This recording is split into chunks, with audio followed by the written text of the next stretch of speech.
तुम्ही जनतेला विचारा, जा घराघरात जा.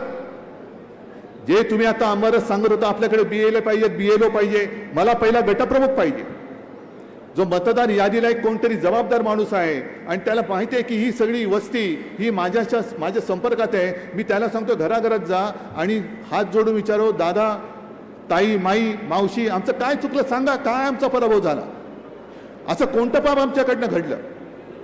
अगदी जे एक शिवसेना प्रमुखांनी वचन दिलं होतं औरंगाबादचं छत्रपती संभाजीनगर करणं, हे मी माझ्या मुख्यमंत्री काळामध्ये मी केलेलं आहे. आणि अजूनही 2 वर्ष होत आली, या सरकारला 2 वर्ष झाली. विमानतळावरती उतरल्यानंतर सुद्धा त्या विमानतळाचं नाव औरंगाबाद विमानतळ आहे. तो ठराव आम्ही कधीच मंजूर केला होता, छत्रपती संभाजी महाराज विमानतळ. का बदललं नाही तुम्ही? आम्ही केलेल्या कामाची श्रेय तुम्हाला घेताना लाज वाटत नाही? मी या शहराचं आणि या जिल्ह्याचं नामकरण केलेलं आहे. जिल्ह्याचं नामकरण अजून झालेलं नाही, अजूनही लोकसभा मतदारसंघाचं नामांतर झालेलं नाही, अजूनही त्या यादीत या मतदारसंघाचं नाव मला वाटतं औरंगाबाद असंच ठेवलेलं आहे. मग केलं काय तुम्ही 2 वर्ष? संपूर्णपणे थापा मारायचं आणि पुढे जायचं. आता सुद्धा ही सगळी पापं मी बोललो ना तुम्हाला. योजना एवढ्या टाकायच्या, ठीक आहे ना, महिलांसाठी योजना आणल्या, मी त्याचं स्वागत करतो. जरूर महिलांसाठी तुम्ही योजना आणा, पण माझ्या युवकांसाठी योजना काय आहेत? शाह उस्मानी साहब, कल हमारे शहर में उद्धव ठाकरे जी का आना हुआ था, एक सभा थी, उसके अंदर उन्होंने औरंगाबाद एयरपोर्ट का नाम, जो अभी भी औरंगाबाद एयरपोर्ट है, उसको बदलने के लेकर कुछ बात कही थी. उसको आप किस तरह देखते हैं? सरकार पे तंज कसा है उन्होंने कि इसका नाम क्यों नहीं बदली शिंदे गवर्नमेंट ने भी.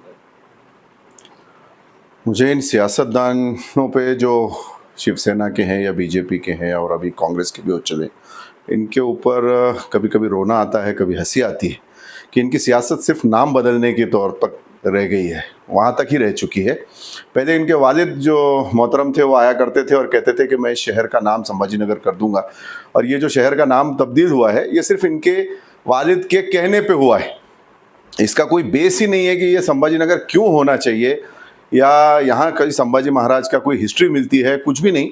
सिर्फ इनके वालिद ने कहा इसलिए ये मोहतरम करना चाहते हैं. ये मुद्दों से जो है वो भाग रहे हैं. इनके पास इसके अलावा और कोई मुद्दे हैं नहीं कि इस शहर का नाम बदलो, इस जगह का नाम बदलो, जबकि यहाँ की जनता विरोध करती है.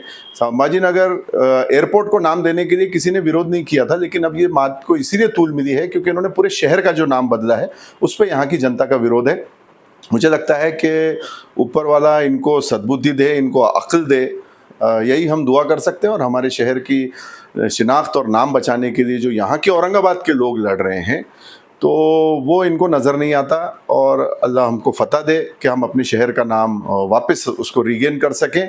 और ऐसे जो लोग आते हैं बाहर से और नफ़रत फैलाते हैं, अल्लाह हमारे शहर को ऐसे लोगों से महफूज रखे.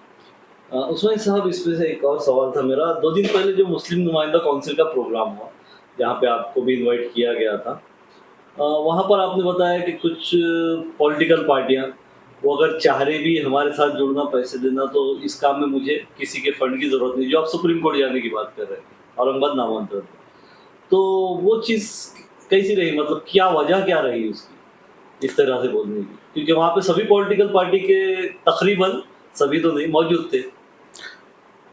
एक तरफ तो इन पॉलिटिकल पार्टियों ने, इनके आखाओं ने एक बड़ा बेवकूफ़ी का और हम कहेंगे अहमकाना फ़ैसला लिया.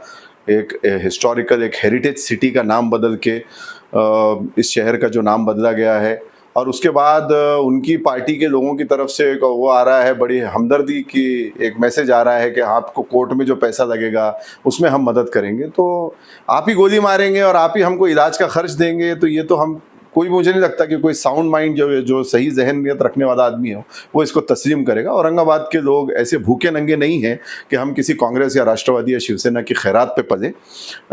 हम लोगों के पास अल्हम्दुलिल्लाह इतना है कि अगर इन पार्टियों के पास नहीं होगा तो हम इनको खाना भी खिला सकते हैं. Thank you.